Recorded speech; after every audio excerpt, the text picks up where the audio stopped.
Callie, Lawson, Freeman. Happy Monday to you.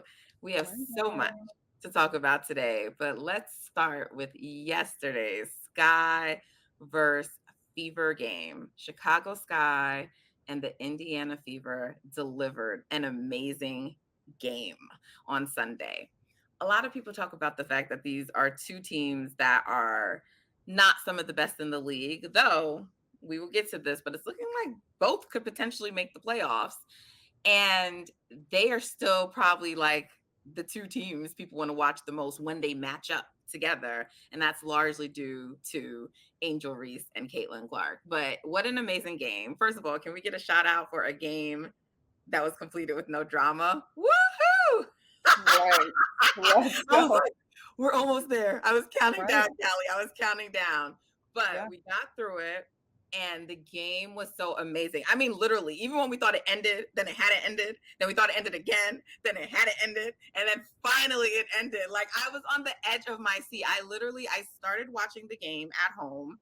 And then I had to leave to get somewhere before they closed. So like I left during halftime, but then I was like, this Mhm. is too good. And I sat in the parking lot on my phone watching it because I just did not want to miss a thing and I didn't want to just be on audio listening to it. What did you think Right. of the game yesterday? Obviously, Chicago Sky got the win and it was really significant because had they not, even though they're going to see each other again one more time this season, the Indiana Fever would have had the tie break, and that could really matter later in the season. So now, the Chicago Sky would still need to win the next time they play. But it felt like to me, Callie, there became a point in that game where Angel Reese just decided she was not going to let her team lose.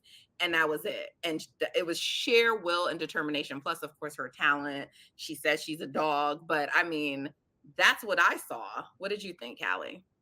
Yeah, I mean, I think my immediate thought and probably my most lasting takeaway is that this Chicago Sky and Indiana Fever matchup is not disappointing. Like you said, when you were teeing it up, I think maybe for once we can all agree that the WNBA got something right. And I know that might come with some pushback, but I know that like for these first two games, those like you said, they caused a lot of drama. And I'm not gonna lie, when this one was upcoming, I was like almost dreading it. It's like the matchup is gonna be good because the first game they played was separated by 1 point. The Fever won by a single digit. Like that was good basketball, but there was just so much kind of distracting from the play on the court.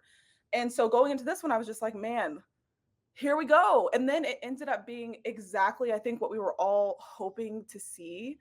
For And sure. I like that it's kind of providing the evidence for Angel Reese's most recent reminder, which is like, listen, Caitlin Clark's not the only reason why you guys are watching right now. Like, I'm part of it. This matchup, like Angel Reese, Caitlin Clark, it is engaging. And I know that there are so many different reasons for that. But I mean, like, look at the production, 25 points, as you can see on that graphic, 17 for Caitlin. That was a solid performance for her. But I think that, Caitlin said prior to the game that it's only the media that sees it as a rivalry. And I would push back on that because it's so clear that these teams don't like each other, which is actually making for great basketball. I think that we should all appreciate that. And I think just like the environment surrounding it all, like Kelsey Mitchell said post game, today was a really good moment to be part of. I'm reading the quote. She said, the atmosphere, you guys, the media, your family, the young kids. I think the women's basketball game as a whole took a big jump today. And I think Angel Reese said pregame, like that's what's important to me is growing the game. Caitlin Yep. Clark has said it consistently. And now we get to see that. I mean, you had Cheryl Swoops, multiple rappers. Like it was a packed house. It was a sold Allen out Iverson, I arena. believe, was he there too? You There was a said? number of people. I said, was that the game Allen Iverson was at? I can't remember. There were so many people in the building though. Yeah. I know Jason Sudeikis was there. Ted Lasso was there. He was there Yes, they were. supporting Caitlin, I'm sure. But I mean, yeah, One Trust Arena, I think they have like almost like 10,000 seats, and they were completely sold out.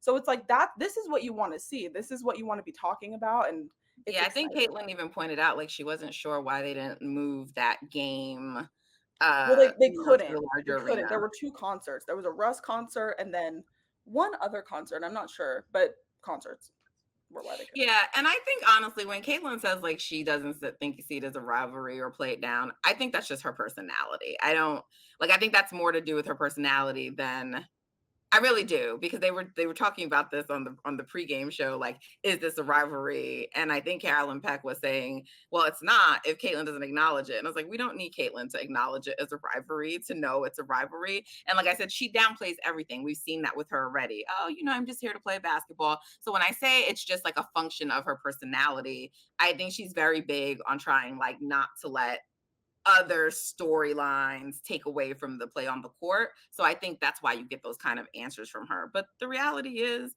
it is a rivalry that started in college. It's not it's interesting. It's a personal rivalry in that it started in college, right? We all know the infamous, Angel Reese, the taunt, and then Angel Reese wins the national tourney, and then they come back the next year.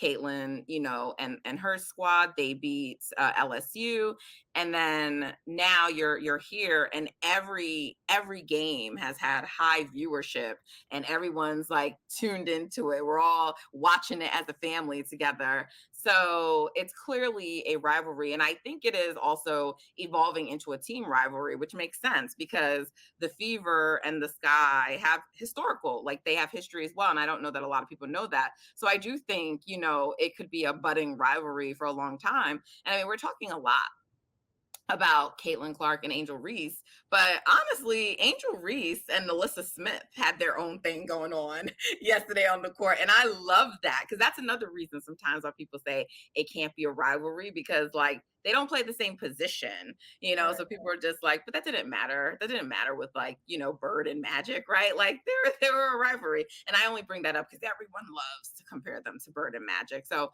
I think it's a rivalry. I loved Angel Reese's energy last night, on the court. I love the back and forth with Melissa Smith. I'm just like, I like, obviously no one's going to talk about it, but this is what I mean. Like, this is just who Angel is. It's not specific to Caitlin. Like Right. she said, I'm a dog and you can't teach that, right? Her words. And so that's just how she is. They're jarring. They're going at it in game and after game. That's it. It's a wrap. It's no issue, right? There were other moments in the game. We saw a video floating around on social where her and Alyssa were just talking and the ref were so concerned. It was like, they were like, chill, ref. This is like, we're just talking. It's not even Right. that deep. So that's just her personality, but I love it. It gets me so amped, And so I loved it. I was like, ah! Like I was so excited, Callie, on the edge of my seat. Yeah, I mean, after the game, I was seeing stuff that I didn't even see during the game. Like there was one point where Erica Wheeler had boxed her out so far she was like out of bounds, and I'm like, what is going on? But that's like the type of like if you only watch Angel Reese, you could see some crazy stuff through 40 minutes. You know what I'm saying? So I think that, like you said, very entertaining.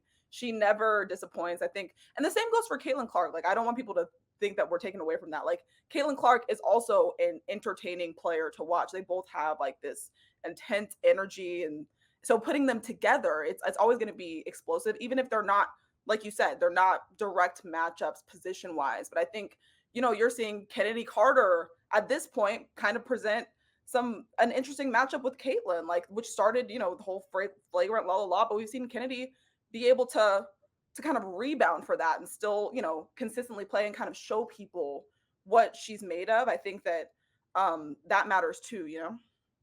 Well, yeah. I mean, speaking of like entertaining, Caitlin Clark had a little mean mug yesterday in the game. She hit a very deep three and was like, yeah, I'm about that life. You know what I'm saying?